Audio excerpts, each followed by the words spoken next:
Welcome back to the channel. Today I want to talk about my 5070 Ti that I've had for basically an entire year at this point. Or actually I've used it for a little over a year because I bought this, I think it was in April of last year.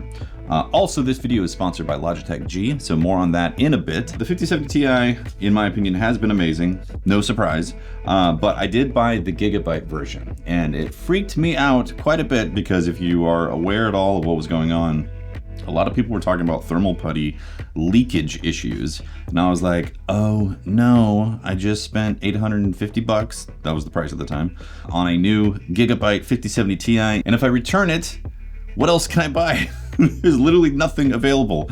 A little backstory at the time, April 2025, RTX 5000 series just came out and basically no stock is available. You have to wait for something like Best Buy to be like, hey, we have stock, jump in a queue. You have to wait 30 minutes or so, and if you're still in the queue, you get the option to purchase the board at MSRP. That was my experience just over a year ago buying this guy. I'm not sure if the purchasing experience has changed at all because I know that the hardware market has been hit heavily with RAM-pocalypse.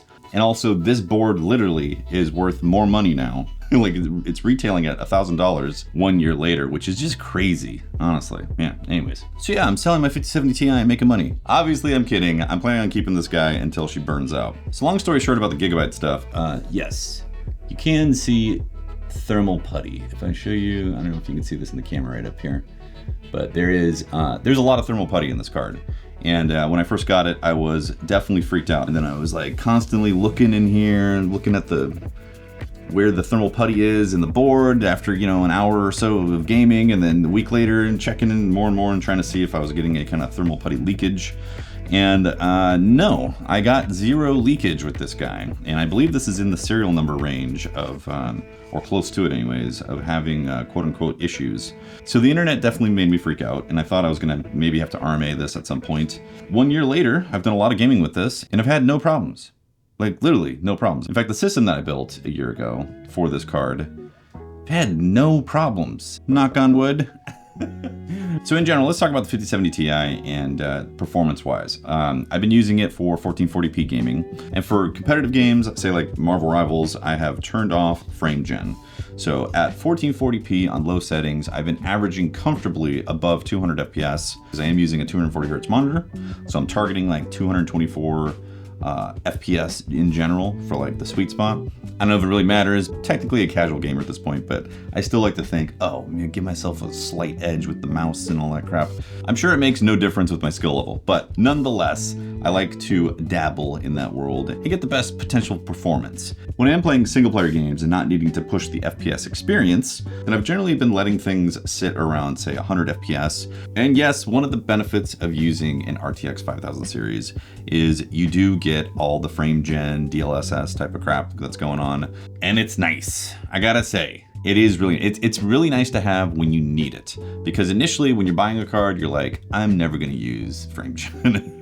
And then you hit a game fully maxed out that's like hovering around 60 FPS because it's probably been not optimized, you know? Monster Hunter potentially. Oh, actually Stalker 2, when that first came out, I believe it was really poorly optimized. And with maxed out settings, I believe I was getting like 120 FPS with 2x frame gen. That was one of those times where I was like, you know, I'm kind of thankful to have some frame gen with that game. So for general gaming, honestly, having the option to frame gen, whether it's 2x, 3x, 4x, whatever, has virtually no downsides. Like Crimson Desert, I believe I had to have 2x frame gen to hit roughly 100 FPS on average. And I mean, it's a big boy game. So having the option to push it a bit with the card has been great. Also, content creation. Now, I don't edit on a Windows computer. I actually edit on an M3 Max MacBook Pro.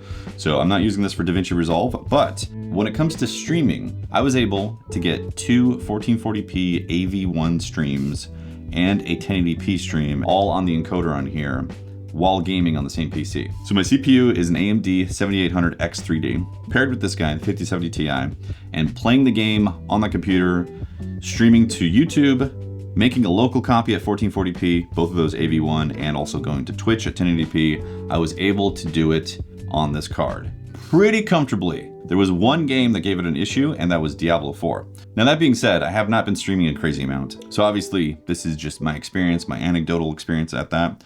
But I did notice just Diablo 4 when it first released, whenever you load up to a new level, there would be some sort of weird optimization issue and it would slow the system down, and then even the encoder would choke, and then the frames would pick back up and it would be good, but sometimes loading new levels, it would cause an issue. That was literally the only problem that I ran into with streaming off of this card. All things considered, that's pretty incredible, especially with like single PC streaming, comfortably getting high frame rates. Again, I've streamed Marvel Rivals, getting nice high frame rates, 1440p local copy, YouTube ingestion copy, and a Twitch copy right there, all comfortably with the encoder in this. So from a content creation point of view, kind of unbeatable. You know, obviously a 5080 or a 5090 is going to be better, but even then, I'm comfortably getting frame rates and also able to stream. Like, what more do I need? Unless I jump up to 4K, which would be a legitimate reason to jump up, but like, do I need to? The 1440p looks really nice. Now, I did say this video is sponsored by Logitech G. Logitech G515 Rapid TKL is a feature-rich, aesthetically beautiful keyboard that fits my setup exceptionally well. It comes loaded with magnetic, low-profile analog switches. This means you'll get rapid trigger, ultra-fast response times, plus you can program macros at various distances of the key press if you desire. The design is ultra-thin at 22 millimeters, and the top plate is stainless steel. There's also a button at the top to quickly disable the Windows key when gaming, which I personally appreciate because other brands require you to use software to deactivate the Windows key when gaming. This is just to press the button. The keys feel fantastic and have a smooth, creamy clack to them. It's fully loaded with RGB as well, so you can customize the vibe to your setup. It comes in two colors, black and white. Pair this keyboard with a Pro X Superlight 2C Lightspeed wireless mouse, and you're all set for an incredible gaming experience. More details and links to scoop the Logitech G515 Rapid TKL below.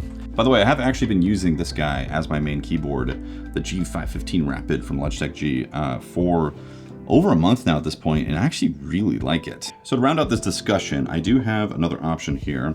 I have the ASRock Steel Legend 9070 XT Radeon. I got this guy from a sponsorship, actually. A whole PC build with Zydax, which was awesome. Very thankful to those guys. That was a year ago, so I've had access to this guy to be able to test and play games with. And you know what? This thing is also pretty badass. Like, legitimately, all things considered, if you're looking for performance to performance, this will definitely get you like 95% there. What is missing is all the bells and whistles of the NVIDIA RTX side of things. Also, day one optimizations tend to be better with NVIDIA. I guess there's a few times where Radeon could be technically on par or better, but from what I've seen for most of the games, like with Game Pass, being able to just play everything that comes out, most things seem to be optimized for NVIDIA first, just how it is. Also, the frame gen on this it exists. I'm sure it's getting better. I haven't tested it most recently, but like in my initial tests in the past, it's like, I feel like a lot of people who are going for a 9070 XT are going for pure performance though, like raster performance. They're mostly on par with each other. It's just when you start adding all the other bells and whistles, you know, like for instance, the encoder, on here, from what I remember and experienced, I don't think it's anywhere near as good as the RTX encoders. If I'm wrong about that, please feel free to destroy me in the comments. It's all good. This video is not a technical spec video going head to head showing exact numbers. This is more an anecdotal experience video giving you my firsthand experience with these cards. If I had to choose between these two, I still would pick the 5070 Ti, but this specific card right now can be had for $774 at Best Buy. Versus $1,000 for the 5070 Ti.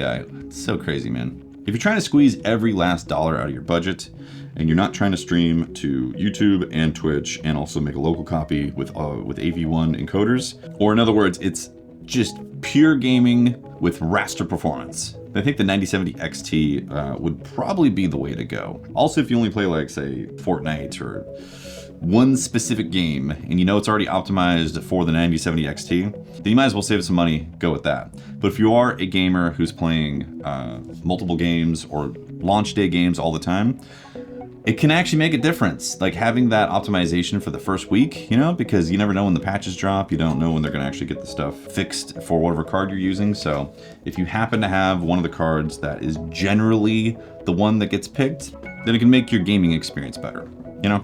So anyways, that's my experience with the 5070 Ti for a whole year. It's a great card, and even the Gigabyte version has been a great card.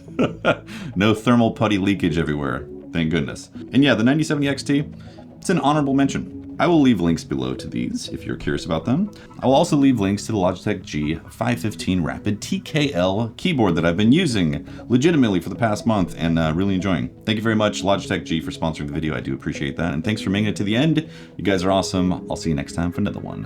Peace.